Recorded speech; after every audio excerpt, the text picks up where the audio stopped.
great. Good. What's up, guys? Welcome back to Whiskey Dixon. I'm Sugarbear. Robbie. We're reviewing Teeling single cask Irish whiskey.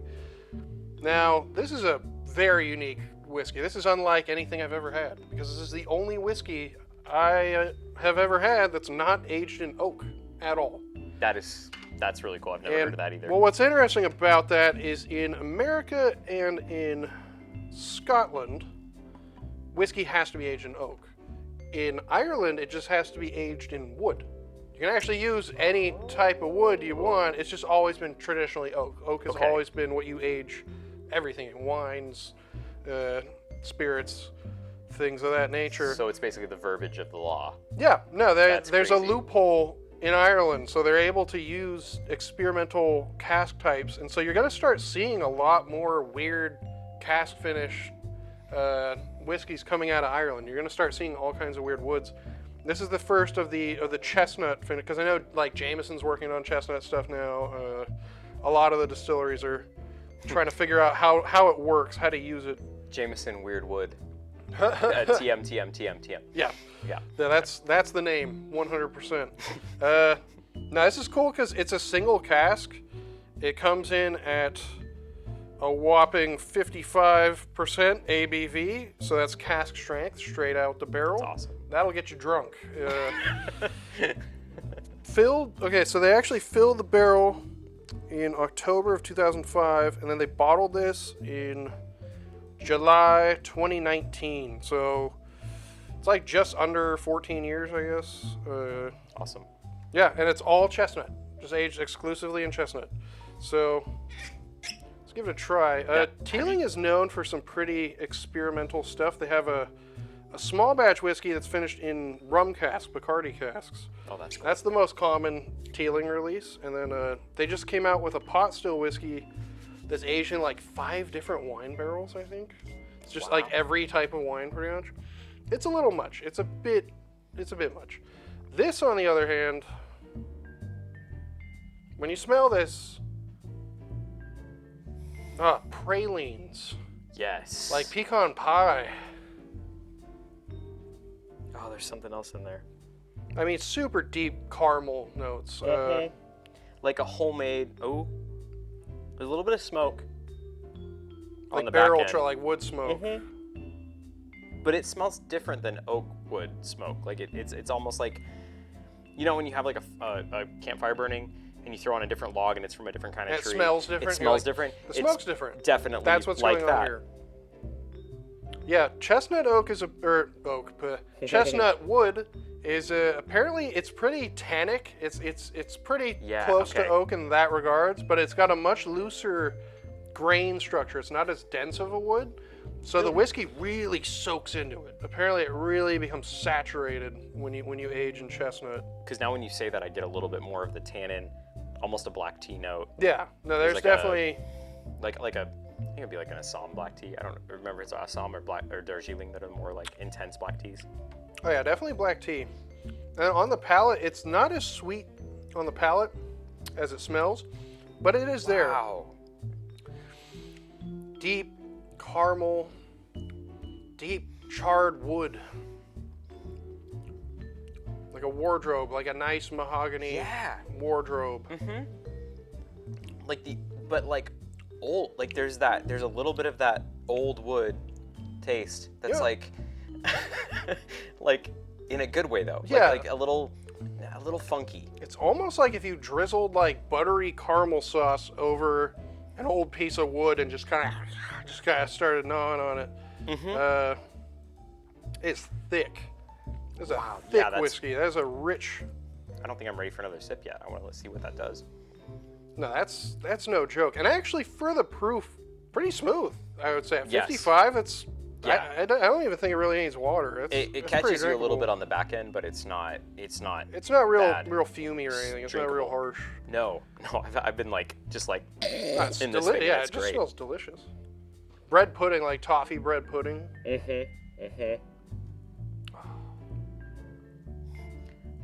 Oh, that's just, that is dessert.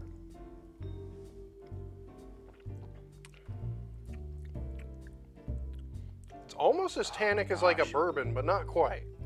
Yeah, I mean, it's almost as tannic as some teas that I've had. That's why I like it's even on the palate. It's similar to black tea. Maybe not black tea. Maybe, Definitely bitter wood tannins. I know black tea.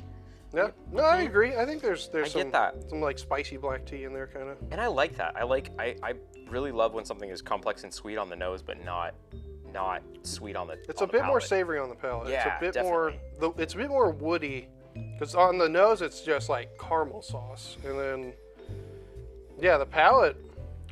I keep wanting to use the word oaky, but I can't because it's not. It's not oaky. Chestnutty. It's chestnutty.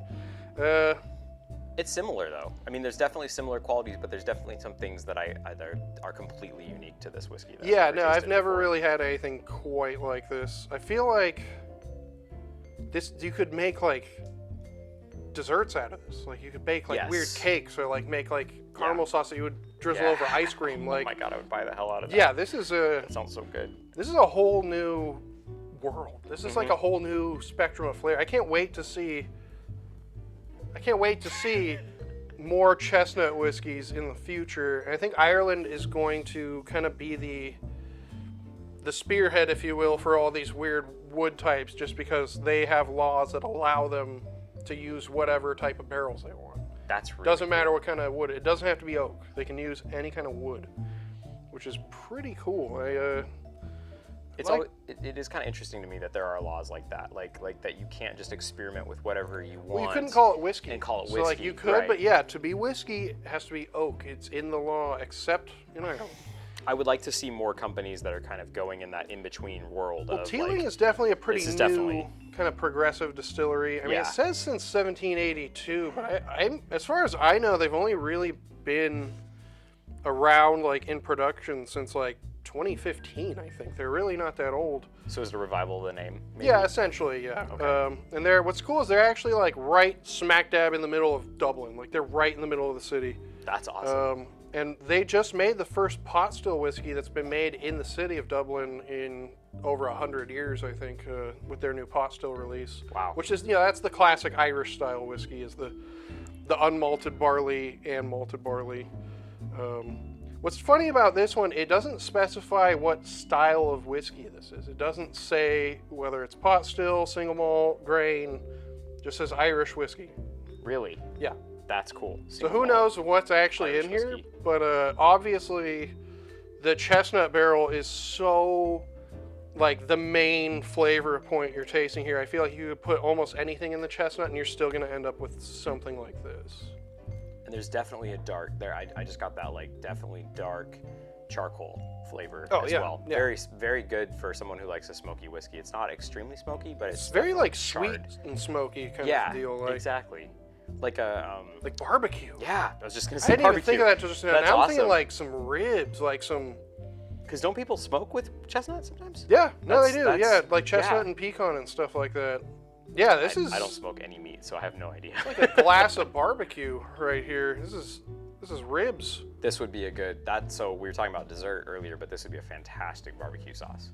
Or dessert after you've eaten a bunch of barbecue. That as well. Sip on some of this. That would Yeah. actually, because normally I go for like bourbons after I've had like some sweet and smoky type barbecue type foods. But now I'm thinking like this would be This would amazing. be This would be even phenomenal. better, I think. I think so too. Yeah, this is perfect dessert to like a meal of barbecue.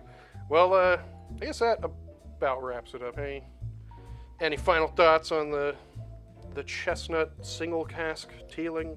Yeah, actually, something that's really cool about chestnut, and in this country, now I know this is in Ireland, but in this country, chestnut trees were a very prominent tree that grew here.